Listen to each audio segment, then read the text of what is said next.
Dear students, আজিৰ ভিডিঅ'ত আমি আলোচনা কৰিম হায়াৰ ছেকেণ্ডেৰী ছেকেণ্ড ইয়াৰৰ এ থিং অফ বিউটি নামৰ চেপ্টাৰটিৰ কিছুমান কুৱেশ্যন এনচাৰৰ ওপৰত।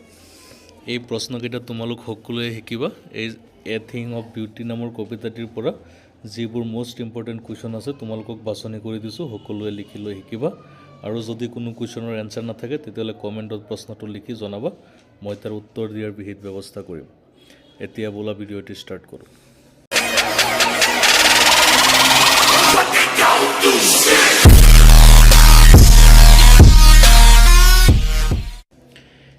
এক নম্বৰত আছে how is a thing of beauty a joy for ever. Question number 3, what is the message that Keats want to convey through a thing of beauty. Question number 4, what is the legend on which the poem a thing of beauty is written.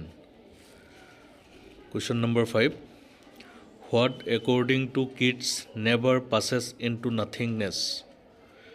Question number 7, what increases continuously in a thing of beauty.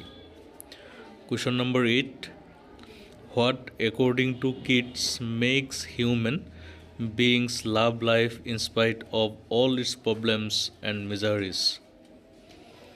Or what according to kids makes human being love life in spite of troubles and sufferings. এইখিনিৰ লগত তোমালোকে চাব লাগিব। Question number 10, describe the things that cause suffering and pain mentioned by Keats in a thing of beauty. এই কুৱেশ্যনটো তোমালোকে ভালকৈ চাবা, ইয়াৰ পৰা কমন পৰিব। আৰু এটা very short type question, what is a bower. এই কুৱেশ্যনটো চাবা।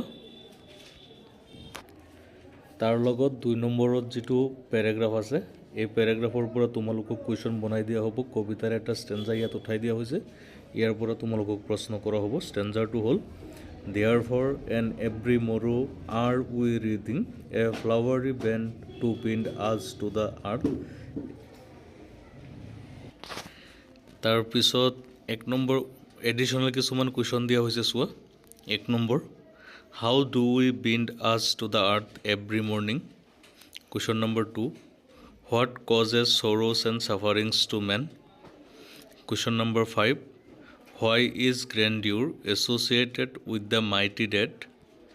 Question number 8, what image does the poet use to describe the beautiful bounty of the earth. Question number 13, what do the clear reels make for themselves. তাৰ পিছত আছে essay type কুৱেশ্যনৰ question number 4, list the things of beauty mentioned in the poem. এইটো question চাবা ভালকৈ। ইয়াৰ লগত তোমালোকে শিকিব লাগিব আৰু 2টা পেৰাগ্ৰাফ, 2টা ষ্টেঞ্জা দিয়া হ'ব। ইয়াত এটা ষ্টেঞ্জা দিছে, a thing of beauty is a joy for ever. ইয়াৰ পৰা আৰম্ভ কৰি যিটো ষ্টেঞ্জা দিয়া হৈছে, ইয়াৰ পৰা তোমালোকক প্ৰশ্ন কৰিব। এই প্ৰশ্নকেইটা কি কি আছে চোৱা। এই কুৱেশ্যনকেইটা ভালকৈ চাবা, ষ্টেঞ্জাৰ লগত দিয়া হৈছে। আৰু এই 3 নম্বৰত যিটো ষ্টেঞ্জা দিছে, এই ষ্টেঞ্জাটো কিছুমান প্ৰশ্ন দিয়া হৈছে। এইখিনি যদি তোমালোকে ভালকৈ চাব পৰা তেতিয়াহ'লে এই চেপ্টাৰত তোমালোকৰ আনকমন আৰু একো নাথাকে প্ৰায়। গতিকে সকলোৱে ভালকৈ চাবা। আৰু যদি কোনো কুৱেশ্যনত প্ৰব্লেম হয়, এনচাৰত প্ৰব্লেম হয়, তেতিয়াহ'লে প্ৰশ্নটো লিখি কমেণ্ট কৰিবা, মই তাৰ উত্তৰ দিয়াৰ ব্যৱস্থা কৰিম। প্ৰশ্ন লিখি নিদিলে কিন্তু উত্তৰ তোমালোকে নোপোৱা। গতিকে ভালকৈ পঢ়া। নেক্সট ভিডিঅ'ত আকৌ লগ পাম। ধন্যবাদ।